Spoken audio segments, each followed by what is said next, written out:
नमस्कार। मैं संजय कुमार, सहायक आचार्य रसायन शास्त्र SNKP राजकीय महाविद्यालय नीम का थाना। आज हम MSc फाइनल में नेचुरल प्रोडक्ट में जो यूनिट चलती है टर्पिनोइड्स, उनकी स्ट्रक्चर एलिसिडेशन कैसे किया जाता है और कौन कौन सी मेथड्स हम काम लेते हैं उसके बारे में बात करेंगे। We discuss about the general methods of structure elucidations. सबसे पहले कोई भी अननोन कंपाउंड होता है, उसका molecular weight, molecular formula decide किया जाता है। तो मोलिकुलर वेट डिटरमाइन करने के लिए मास स्पेक्ट्रोमेट्री की हेल्प ली जाती है तथा मोलिकुलर फॉर्मूला डिसाइड करने के लिए एलिमेंटल एनालिसिस मेथड काम ली जाती है। एलिमेंटल एनालिसिस से XRP एलिमेंटल एनालाइजर है, एटॉमिक स्पेक्ट्रोस्कोपी है, मैग्नेटिक एनालाइजर है, कंब्यूशन एनालाइजर है। इनकी सहायता से by the help of these analysers we can determine the molecular formula of unknown terpenoids या अननोन कंपाउंड। पहली बात तो होगी मोलिकुलर वेट की। दूसरी है ऑप्टिकल एक्टिविटी कि either the compound is optical active और नॉट। तो by the help of polarimeter we can determine the specific rotation of the unknown compound. तीसरा पॉइंट है कि इसमें ऑक्सीजन एटम प्रेजेंट है। मान लो अब ऑक्सीजन एटम प्रेजेंट है तो यहाँ पर क्या क्या हो सकता है इसमें, it's show presence of functional groups like aldehyde, keto group, hydroxy group और कार्बोक्सिल ग्रुप और एस्टर ग्रुप। तो if hydroxy group present then we determine the presence of OH group by the help of some experiments। Alcohol की जब ferric chloride से reaction कराते हैं तो red colour आता है।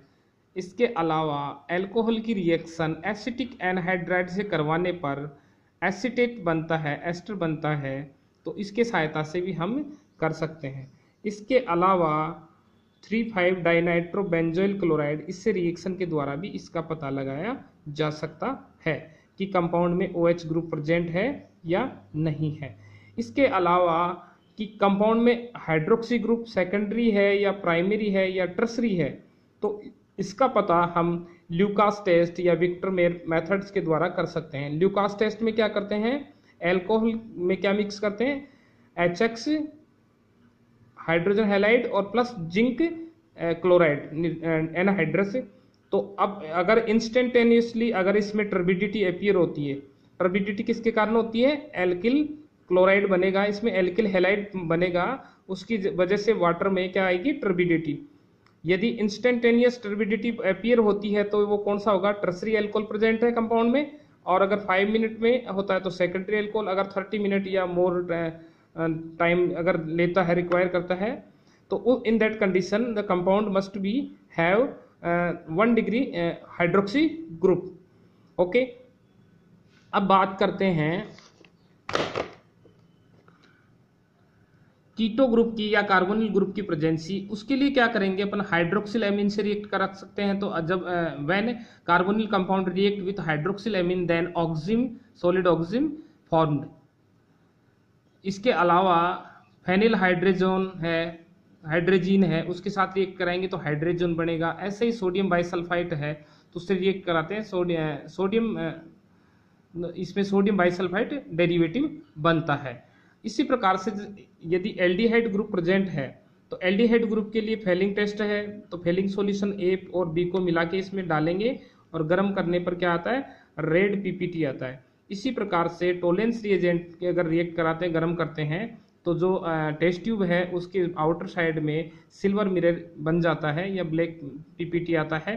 तो ये प्रेजेंसी किसको शो करता है, एल्डिहाइड ग्रुप की प्रेजेंस को शो कर रहा है। इसी प्रकार से कार्बोक्सिलिक ग्रुप है तो कार्बोक्सिलिक ग्रुप सिंपली अगर उसमें सोडियम का टुकड़ा डालोगे तो इसमें हाइड्रोजन गैस निकलती है बहुत तेजी से।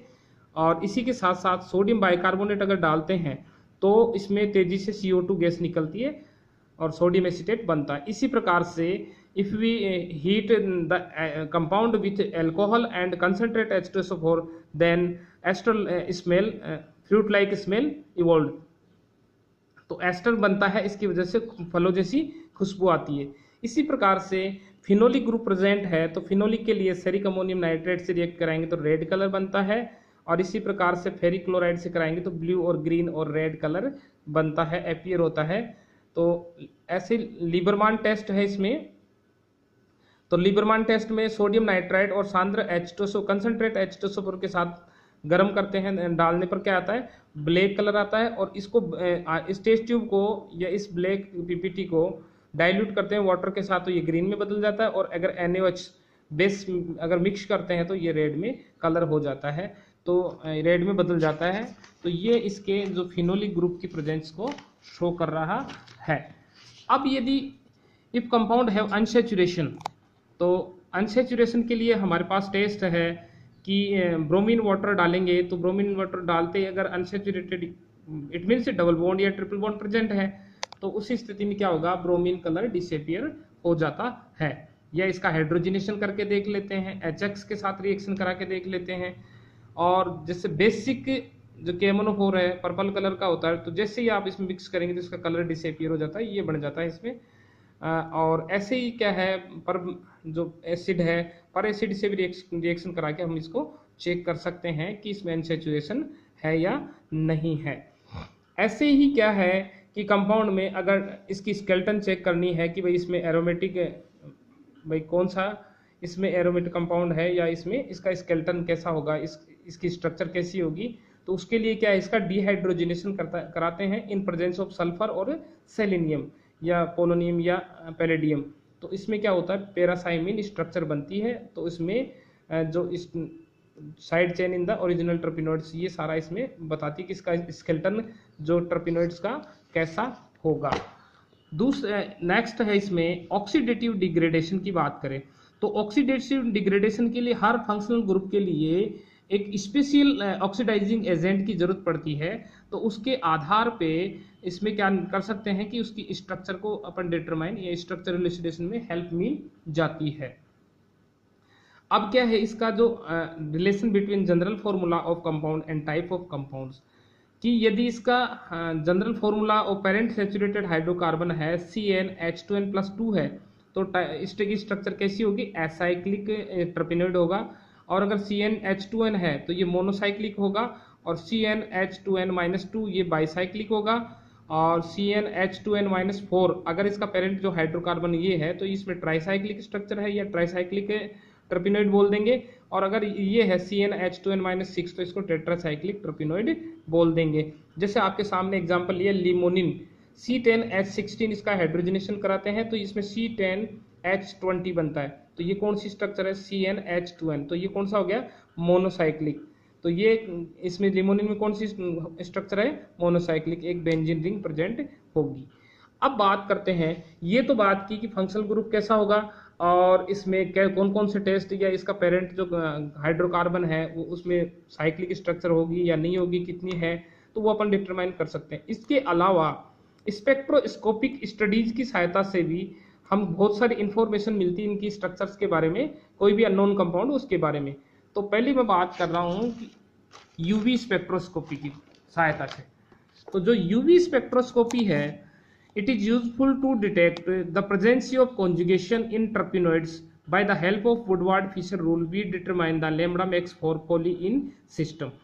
तो जो यूवी स्पेक्ट्रोस्कोपी है इसकी सहायता से इसमें अनसेचुरेशन है या नहीं इसका पता हम कर सकते हैं, और वुडवर्ड फिशर रूल का यूज लेके जो कंपाउंड है उसमें पोलिन सिस्टम की लैम्बडा मैक्स ज्ञात कर सकते हैं। तो वुडवर्ड फिशर में जैसे थोड़ा बहुत मैंने एग्जांपल लिया है, होमोएनुलर डाइनिन्स के लिए बेस वैल्यू 253 होती है और हेट्रोएनुलर डाइन्स के लिए 215 नैनोमीटर, और अल्फा बीटा अनसैचुरेटेड कीटोन्स के लिए 215 होती है, और रिंग रेजिड्यू और एल्काइल के लिए +5, और एक्सोसाइक्लिक डबल बॉन्ड +5 और डबल बॉन्ड के लिए +30। ये सारा करके मैं आपके सामने एक एग्जांपल ले रहा हूँ, मिर्सीन का एग्जांपल लिया है। इसकी बेस वैल्यू 215 और एल्काइल सब्स्टिट्यूएंट +5 और कैलकुलेटेड वैल्यू 220 आती है, और ऑब्जर्व वैल्यू कितनी आती है इंस्ट्रूमेंट से 224 नैनोमीटर, 224 नैनोमीटर। ऐसे ही बीटा फिलेंड्रिन है उसका बेस वैल्यू है 215, और इसमें रिंग रेजिड्यू कितने हो गए, इधर से तोड़ेंगे यहाँ से 2 हो गए तो 10 हो गया। एक्सोसाइक्लिक 1 डबल बॉन्ड है प्लस 5, तो कैलकुलेटेड वैल्यू है 230 नैनोमीटर आती है, और ऑब्जर्व्ड कितनी आती है 232 नैनोमीटर। तो by the help of UV spectroscopy we can we can determine the presence of unsaturation in the compound, or we can determine the lambda max by the help of Woodward-Fisher rule।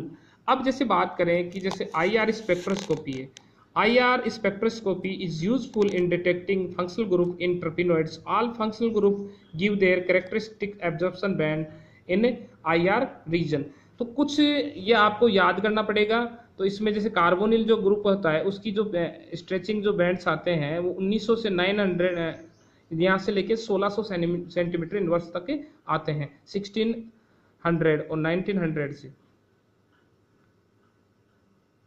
इसमें 1900 से 1900 और 1600 centimetre inverse इनके मध्य आता है। जैसे aldehyde के लिए characteristic peak होती है 1745 1750 सेमी इनवर्स, और ऐसे ही क्या है कि सभी कंपाउंड्स की पीक से फिक्स होती है, उसके आधार पे हम इसका ज्ञात कर सकते हैं।